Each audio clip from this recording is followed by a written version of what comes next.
Hey, what it do, y'all? It's your boy E2 Blue coming back at you again on this Tuesday.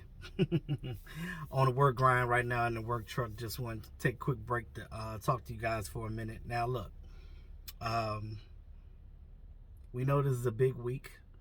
We know this is grind time. We know we have 5 games left.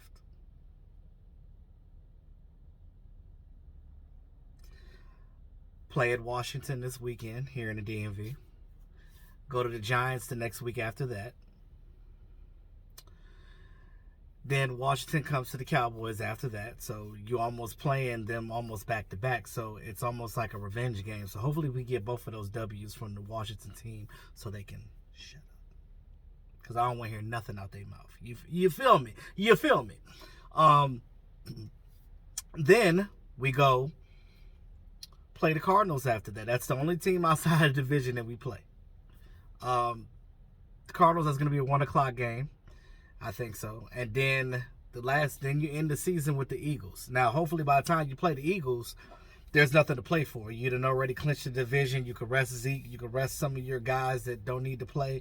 You could probably rest Dak, put old boy out there, a Cooper Rush or whatever. But we'll see. Now, everybody's talking about Washington right now. Even the talking heads are saying, oh, well, Washington could beat the Cowboys and they can clinch the division. Well, first of all, Washington would have to win out all their games to do that. And I think that they don't have any other team outside of the division to play. So I think even if we drop a game to the Cardinals, which I still want to get that game too, because right now the Cardinals are the number 1 seed. Right? So you want to make sure that you're playing tough against these teams because that proves that you can make it to the playoffs. Because I told you guys before, once you get to the playoffs, the stuff that you're doing in the regular season changes. You got to come up with a whole new game plan. You got to come up. Now, this is where the trickery and the things that like Kellen likes to do and Fossil Bones like to do with their trickery, these are the things that you do in the playoffs because, again, you do stuff that teams are not haven't seen you do. I hate to keep referring to that, but that's the best thing I can think of right now. When the Eagles won the Super Bowl, what was that, 2017? That year. I remember the game. They did the Philly special. They did a lot of different type of plays that they didn't do in the regular season. And every one of their running backs scored, one of them being a running back that we have on our team now, Corey Clement. Now, I know that Kellen Moore is not the greatest at, trying to figure out this run game, but this is something that he has to learn. This is a part of his maturation process, right? We talked about Kellen Moore, and I know some of you guys, some of the crazy fans saying that they need Kellen Moore to leave. If you think Kellen Moore needs to go, there's something wrong with you. Obviously, you're not understanding how football works. And you look at a young guy, like, you can't just be like, okay, well, we messed up. He called a bad game this game. Every dog has their days, right? And you got to understand that he's a young coordinator still learning the craft. He comes from Boise, where I told you guys before, where they were pass happy there. He was a pass happy quarterback. If you go back and look at his highlights when he played, it was mostly pass plays. The running game is something that he has to learn. And I think that what he learned from Jason Garrett, he has to unlearn that shit because you can't keep you can't keep doing dives up the middle. You can't keep running in between the tackles.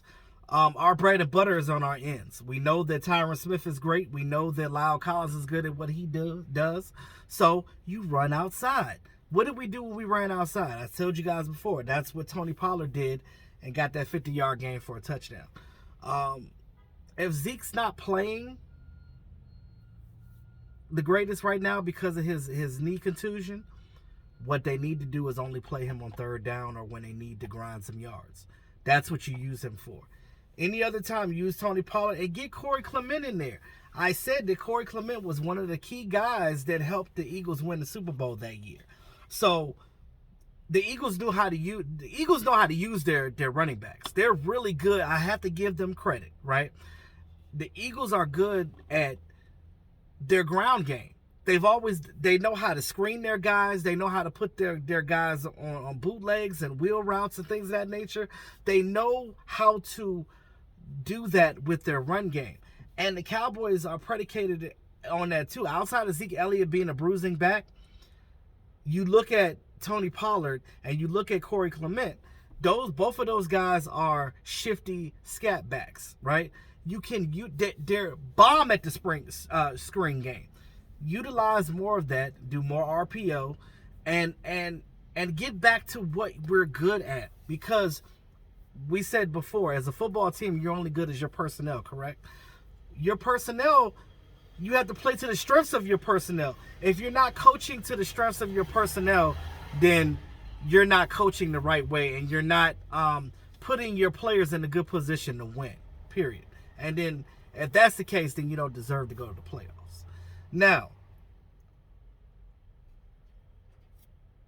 you get on the 6-game winning streak. You lose 3 or 4 of your games to AFC teams. Okay, whatever.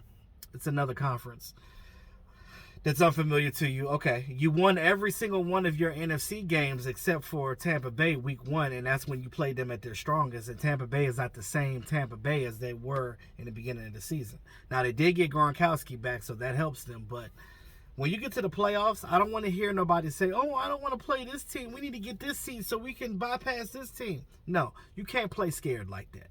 You got to understand that once you get to the playoffs, whoever's your opponent, you better play that team and you better play up to the potential that you need to play.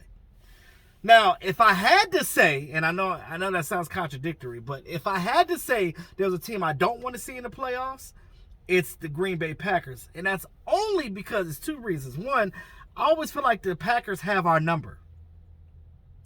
Even though we have their coach now, Mike McCarthy, it's like Green Bay has our number. It's like we can't seem to beat them in the playoffs. We just can't do it.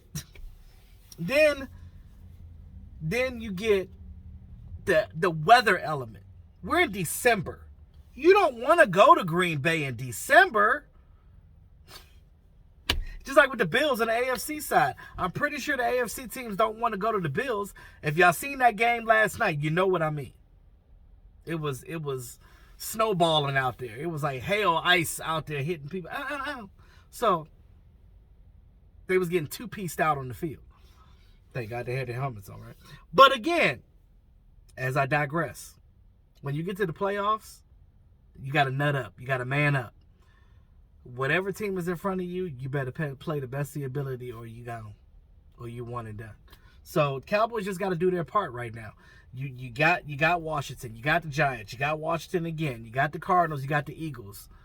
You can win every single one of those games, and even if you lose to the Cardinals, you still gonna clinch the division because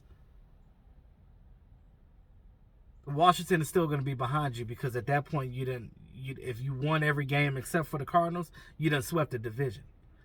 So that's 2 more losses for Washington and only 1 for you. So you done already clinched the division at that point. So Washington fans are on their high horse right now because they're on that 4-game winning streak. So they're ready to go against the Dallas Cowboys. Now, I'm not, like I told you in the last video, I'm not going to sit here and say that, oh, we're going to blow them out, because it's a division team. And division teams play their division better than any other team will. But if you look talent for talent, pound for pound, Dallas Cowboys definitely will and can and should win this game. This shouldn't be an issue. But when I do my matchup video at the end of the week, I'll probably do it I guess Saturday, because the game is early and we're supposed to be there for the tailgate. So I'll have my son, my offspring this weekend. So, see how that goes as well. But, one more thing before I end the video. Dak Prescott is a nominee for the Walter Payton Man of the Year award. If he gets it, he's damn sure deserving of it. Dak Prescott is a true leader. He does a lot of stuff. And I back him up. And it only show more of the appreciation of how Dak Prescott is, not just as a quarterback, but as an individual, as a human being in general. Just a good dude. I think that's all I got for right now. Yep, and like I said in the last video, we got guys coming back: Randy Gregory, Neville Gallimore, Tristan Hill back from his suspension, and we might get Cedric Wilson back in the receiving corps, depending on how his ankle's feeling. So you got a full slate of guys coming back. When we're full force and this defense is playing the best they can, you talking about Randy Gregory. This will be the first time this season, well, outside of week 1, where you'll have Randy Gregory and D-Law on either sides of that line. Just think about that for a minute. And you talking about crashing down on Taylor Heineke?